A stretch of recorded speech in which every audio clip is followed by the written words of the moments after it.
Moi, c'est Damien Senger, donc je suis designer et développeur. J'ai cette double casquette que j'apprécie beaucoup, donc web. J'ai bossé en start-up, j'ai bossé en freelance, je bosse aujourd'hui en agence chez Alza Création, donc une petite agence strasbourgeoise qui aime bien parler des standards. Et j'ai créé mon propre petit studio Hello, donc ça c'est je pourrais me replacer. Et j'aime bien faire mes confs avec mon Yoshi pour avoir un petit indicateur visuel. Donc voilà, vous pouvez lui dire bonjour aussi. Et j'ai mon compte Twitter qui est en haut, j'adore dialoguer. Ce que je présente est souvent soumis à débat. C'est pas forcément des grosses vérités. Donc n'hésitez pas, j'adore en débattre. Donc voilà, et ce qui me caractérise le plus, c'est que je suis un gros taré obnubilé. Ce que vous voulez de la typographie, je pourrais en parler des heures, des jours entiers, même si aujourd'hui je suis limité à 15-20 minutes, donc j'essaie de rentrer dedans. Et ce que j'aime bien rappeler en premier, c'est que aujourd'hui on développe sur nos ordi, c'est très bien, on est avec de la digitalisation, du numérique, toutes ces choses-là. Sauf qu'en fait, au final, l'histoire à la base de la typographie, c'était plomb. C'est quelque chose de conscient qu'on peut toucher. Ça a une substance en fait. Et on l'a un peu oublié sur le web, mais cette substance a un poids. Donc très souvent, pendant très longtemps, quand on voulait changer de typographie, genre un journal comme Le Monde qui changeait sa maquette, il devait retailler tous ses plombs.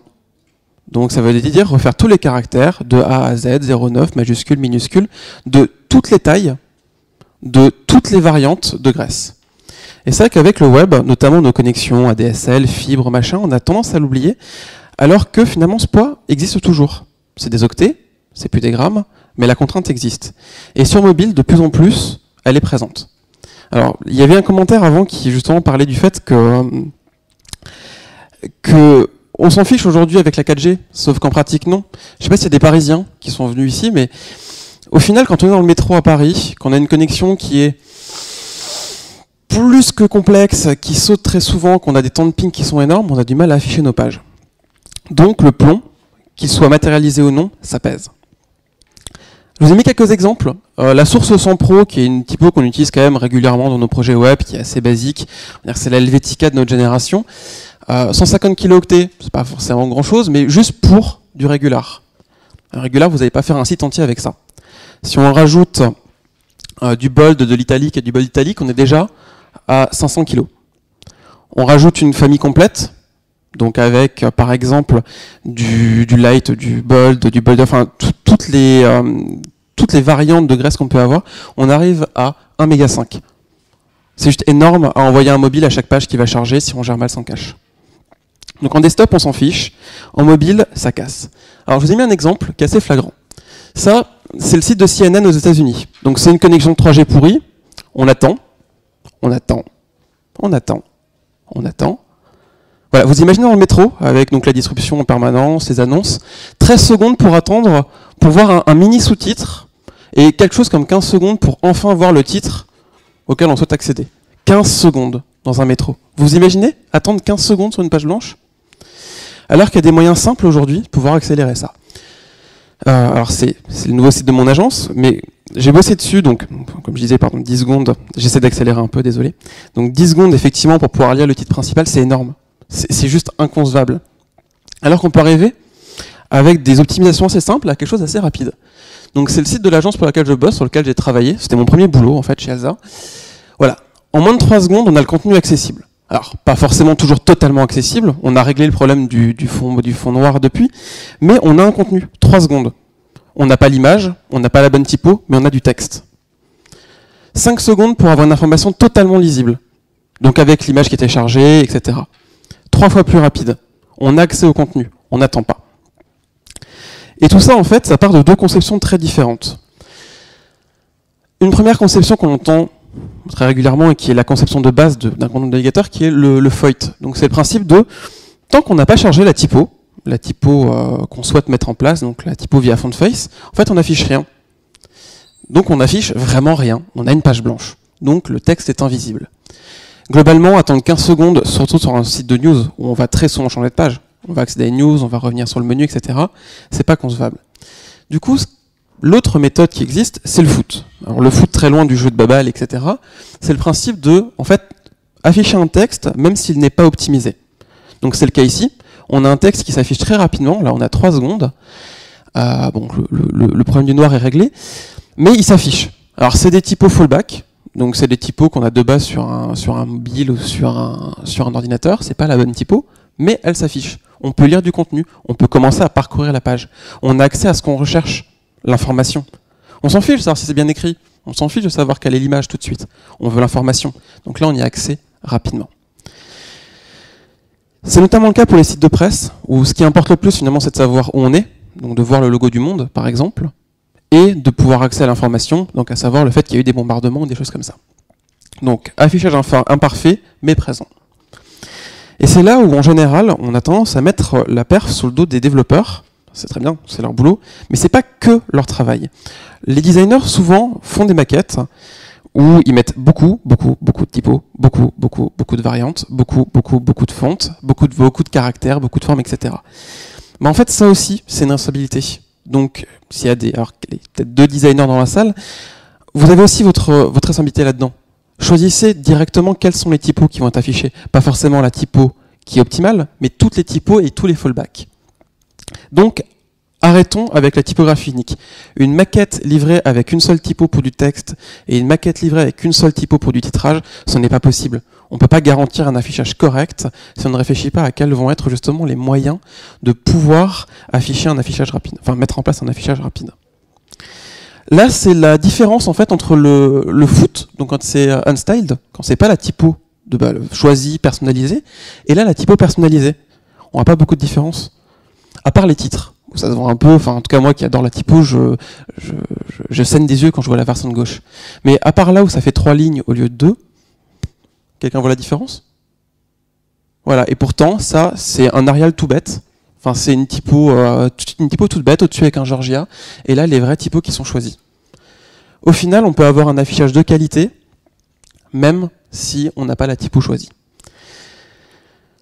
Donc, une fois qu'on a choisi justement le fait d'avoir différents fichiers, de choisir quel fallback on veut, on peut aussi agir sur ces fichiers. Quand on utilise Typekit, c'est très bien, sauf qu'en fait, on n'a pas la main sur la perf, on n'a pas la main sur les fichiers qu'on va adapter, etc. On perd un grand nombre de paramètres qui sont simples à mettre en place et qui peuvent nous permettre d'accélérer le chargement. Il y a un outil qui marche très bien, qui est le Web Font Generator de FontSQL, quand vous avez les droits sur les typos, qui vous permet de pouvoir régler ça. On peut choisir dans quelle langue on écrit, donc avoir un subsetting qui va se faire automatiquement. Ça sert à rien d'avoir des caractères libanais si on va écrire à un public franco-français. Ça sert à rien d'avoir les caractères spécifiques de certaines langues européennes qui vont avoir des accents particuliers, des diacritiques et des choses comme ça. On s'en fiche. Donc choisissez uniquement les caractères qui pourront vous servir, qui seront utilisés. Pareil, on peut choisir d'avoir certains caractères spéciaux et pas d'autres. On peut avoir certaines variantes de Grèce et pas d'autres. Choisissez et travaillez vos différents fichiers. C'est important et finalement ça prend 2 minutes. Et connaître les capacités de votre plateforme. En fait, notamment pour les designers ne sont pas des graphistes. C'est pas que des graphistes, c'est des artisans. Ils ont aussi à connaître ce pourquoi ils travaillent. Et un des principaux problèmes, c'est que généralement, quand on bosse et qu'on est designer ou qu'on est développeur, on ne réfléchit pas à qu'est-ce que la personne sur son navigateur va avoir. On réfléchit en termes de résolution, pour adapter l'écran, etc., c'est très bien, mais on ne réfléchit pas à qu'est-ce qu'il y a ou non sur le téléphone. Vous savez à peu près combien il y a de fontes sur Android, de base, WebSafe? Il y en a 2. Juste 2. Donc ça limite grandement le choix, mais c'est important à savoir, parce que dans le cadre d'un font stack, on va définir qu'on veut source 100, puis Helvetica, puis Arial. C'est important de savoir que en fait, finalement, ni Helvetica ni Arial n'existent sur Android. Alors heureusement, le système va définir lui-même un remplacement. Il va dire qu'il va charger Droid 100 à la place d'Android, mais Android de base les a pas. Donc c'est intéressant aussi, dans le cadre de son travail, de réfléchir à ça. Et il y a un site très bien qui existe, fait par un néerlandais, des Royaumes-Unis, mais d'origine néerlandaise, qui permet justement de voir, donc on le voit un peu en fond, même si ça se voit pas très très bien, en fait, système par système, quelles sont les fontes qui existent, ce sur quoi on peut se baser. C'est ce que Medium a fait, par exemple, où ils ont choisi d'utiliser la fonte système sur chaque système qui est chargé.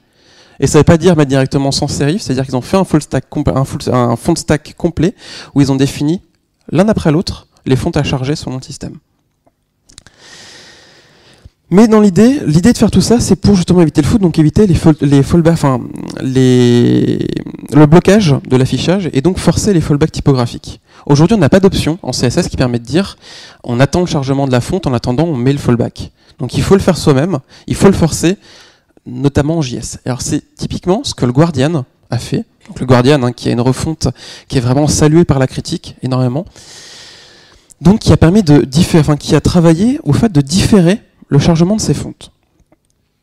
Alors ce qu'ils ont fait, alors, je ne vais pas vous montrer de code, je suis désolé, mais déjà notamment parce que mon JS est peut-être un peu trop crade par rapport à ce qu'on peut faire, mais la logique du fonctionnement de ça. En fait, ce qu'ils ont fait, c'est qu'ils se sont posé la question de déjà, est-ce que c'est un navigateur moderne? On en parlait avant, du web moderne, mais si c'est un IE8, en fait on s'en fiche. La personne aura de toute façon une vision dégradée dessus son site web, alors à la limite, autant ne pas lui mettre de police personnalisée et avoir un affichage qui de toute façon sera dégradé. En gros, par navigateur moderne, ils se posent la question de est-ce que ça gère ou pas le local storage? C'est ce que eux appellent en fait un navigateur moderne. Donc est-ce qu'on peut stocker des choses de manière pérenne chez le client? Sinon, on affiche le fallback system. Si oui, on regarde si ça supporte le WOF. Bon, alors WOF aujourd'hui, donc c'est le format compressé de fonte. C'est un peu moins compressé que de l'OT, mais c'est compatible avec tous les navigateurs. Donc si vous n'aviez qu'un seul format à utiliser, finalement, c'est le WOF. Il regarde si c'est supporté ou pas. Si oui, il cherche si ou non c'est stocké dans local storage. Et si c'est stocké dans local storage, il l'affiche. Au final, avec cette méthode-là, on dirait pas, mais même en JS, on peut être plus rapide qu'une gestion de cache. Il y a pas mal de tests qui ont été faits. On a un accès, en tout cas en desktop, qui est plus rapide de local storage qu'au cache. Donc on gagne en temps d'affichage. Et sinon, on affiche le fallback. Et c'est seulement quand la page va être entièrement chargée, donc que la personne a accès au contenu, au titre, aux images, qu'on va se poser la question de lésiloader la fonte personnalisée. Donc on regarde toujours pareil, le stockage est-il possible? Oui. Et là, en fait, le Guardian, ils vont télécharger un JSON. Donc au lieu de télécharger chaque fichier de fonte les uns derrière les autres, et donc d'avoir 5-6 pings différents, ils vont en avoir qu'un seul, en téléchargeant toutes les fontes en base64, donc directement en ligne dans le CSS, en JSON. Et une fois qu'ils l'ont téléchargé, à ce moment-là, ils l'affichent. Donc à la première connexion, on a un petit délai, on a d'abord la fonte qui s'affiche, mais au moins on y a accès, notamment sur mobile, c'est visible, on a accès à l'information, elle est présente, on gagne du temps. Et sur toutes les pages suivantes, grâce au local storage, on voit plus, on a directement la typo personnalisée. Donc on a une expérience utilisateur de qualité, avec juste une légère détérioration au premier affichage. Mais si on garantit l'affichage du logo, si on garantit l'affichage d'informations, finalement les gens garderont quand même une bonne expérience du site qu'ils auront visité, ou de l'application, ou autre. Et donc voilà, on a ça qu'on affiche. Donc ça c'est la technique du Guardian. Mais ça nécessite, comme dit, d'avoir des fichiers qui sont assez légers à transporter, donc d'où l'intérêt du WOF. On se dit, avec à la limite du JSON, en lazy loading, on pourrait mettre des fichiers lourds en TTF, en OTF, utiliser des fonctions OpenType, etc. Mais en fait non, parce que du coup, le problème c'est aussi d'éviter d'avoir un temps trop important. Parce que le défaut de cette méthode, c'est qu'on a un flash visuel. La personne doit avoir du texte, en Helvetica par exemple, et au bout de 3 secondes, 4 secondes, elle va avoir un flash où la bonne typo va apparaître. Et donc il faut aussi éviter que ce flash soit trop loin dans le temps. Parce que les gens ne comprendront pas si 5-6 secondes après le chargement, pourquoi d'un coup leur page a bougé. Pourquoi dans leur navigation, d'un coup il y a eu un saut et ils ont perdu l'endroit où justement ils en étaient dans la lecture. Donc dans vos fallbacks, choisir une typo qui ressemble, mais aussi choisir une typo qui a la même taille. C'est très important d'avoir des tailles de caractères similaires pour justement pouvoir éviter d'avoir des textes qui ont des tailles différentes et des longueurs différentes, notamment dans des longues lectures. Et c'est quelque chose qui est possible justement avec ce que je vous ai montré avant, le générateur de typos de fonte SQL, puisqu'il permet de pouvoir baser la hauteur de vos caractères d'une fonte sur la hauteur des caractères d'une fonte connue comme Arial par exemple. Donc voilà, donc transformer le plomb en plume en faisant du WOF. WOF 2 c'est encore mieux, ce sera le meilleur des formats de compression qui soit. Ce sera encore plus compressé que de l'OT, donc le format qui est uniquement supporté par Internet Explorer. Mais le problème, c'est que c'est pas du tout compris par les navigateurs modernes, à l'exception de Chrome et Firefox. Mais WOF, vous pouvez l'utiliser dans tous vos projets. IE9+, IE9 et IE8, c'est 4% du parc informatique. Je crois que j'ai passé la soirée d'hier soir à répéter ça à plein de monde. 4%, on s'en fiche. il y a 10% de personnes en situation de handicap, en tout cas avec des besoins d'accessibilité, et on n'assure pas à eux l'accès à l'information. Donc ici, on peut utiliser pour tout, sans attendre du WOF dans nos projets. Donc voilà.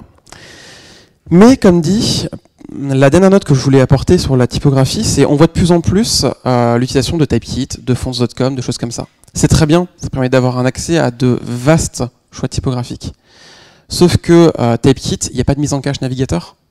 Chaque page, vous rechargez la fonte à cause des problèmes de droit. Donc vous avez à chaque fois cet affichage visuel qui saute à chaque page quasiment. Donc faites du self-hosting. Finalement, ça prend 1 heure, ça prend 2 heures de le mettre en place et vous êtes tranquille après.